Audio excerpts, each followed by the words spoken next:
দর্শক, নির্বাচনী তফসিল ঘোষণার প্রস্তুতির খবর জানাতে নির্বাচন কমিশন থেকে আমরা আবারও যুক্ত হচ্ছি সহকর্মী জুনায়েদ এর সাথে।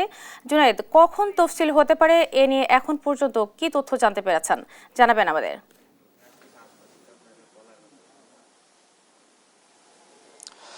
সর্বশেষ তথ্য যদি বলি যে কিছুক্ষণ আগে ঠিক 11টা 35 মিনিটে প্রধান নির্বাচন কমিশনার এএমএম নাসির উদ্দিনের নেতৃত্বে নির্বাচন কমিশনাররা এবং যে নির্বাচনের দায়িত্বে যারা রয়েছেন সবাই আসলে রাষ্ট্রপতি শাহাবুদ্দিন সাহেবের সঙ্গে দেখা করার জন্য বঙ্গভবনের উদ্দেশ্যে রওনা হয়েছেন এবং তার সঙ্গে যেমন বলছিলাম যে রাষ্ট্রপতির সঙ্গে দেখা করার জন্য তার আগ থেকে আসলে বলা হচ্ছিল যে আজ 12:30টার সময় রাষ্ট্রপতির সঙ্গে দেখা হবে এবং সেই সাক্ষাতে নির্বাচনের সার্বিক প্রস্তুতি যে পর্যবেক্ষণ রয়েছে সে ব্যাপারে আলোচনা হবে এবং পরবর্তীতে রাষ্ট্রপতির সঙ্গে দেখা করার পর আজ বিকাল 4টার সময় বাংলাদেশ বেতার এবং বাংলাদেশ টেলিভিশনে একটি রেকর্ড করার কথা রয়েছে এবং সেই রেকর্ডটি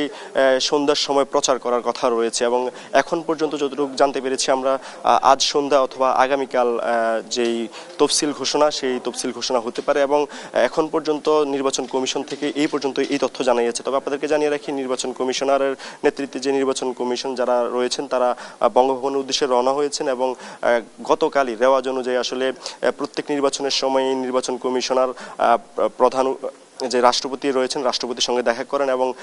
তিনি নির্বাচনের যে সার্বিক ব্যবস্থা এবং যে গত 1 বছর যাবত তারা যে কার্যক্রম করেছেন এবং নির্বাচন নিয়ে তাদের যে অবস্থান সেই অবস্থান রাষ্ট্রপতির কাছে তারা আসলে জানাবেন এবং রাষ্ট্রপতির সঙ্গে পুরো বিষয়টি নিয়ে আলোচনা করবেন। এবং আপনি জানেন যে গতকালই প্রধান বিচারপতির সঙ্গে আসলে দেখা করেছেন প্রধান নির্বাচন কমিশনার এবং সেখানে তিনি 300 জন বিচারককে আসলে নির্বাচনে ম্যাজিস্ট্রেসি পাওয়ার দেওয়ার ব্যাপারে আলোচনা করেছেন এবং সেই সঙ্গে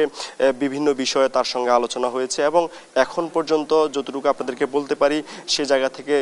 আজ যে বৈঠকটি অনুষ্ঠিত হচ্ছে রাষ্ট্রপতির সঙ্গে প্রধান নির্বাচন কমিশনারের, সেই বৈঠকের পরবর্তীতে তিনি আবারও নির্বাচন কমিশনে আসবেন এবং এখানে এসে একটি বাংলাদেশ বেতার এবং বাংলাদেশ টেলিভিশনকে যে চিঠি দেওয়া হয়েছিল রেকর্ড করার জন্য সে ভাষণ রেকর্ড করা হবে এবং পরবর্তীতে কখন সব প্রচার করা হবে সেই বিষয়ে এখন পর্যন্ত আসলে পূর্ণাঙ্গ তথ্য তারা এখনো জানায়নি। তো এই ছিল সর্বশেষ নির্বাচন কমিশন থেকে আমার কাছে।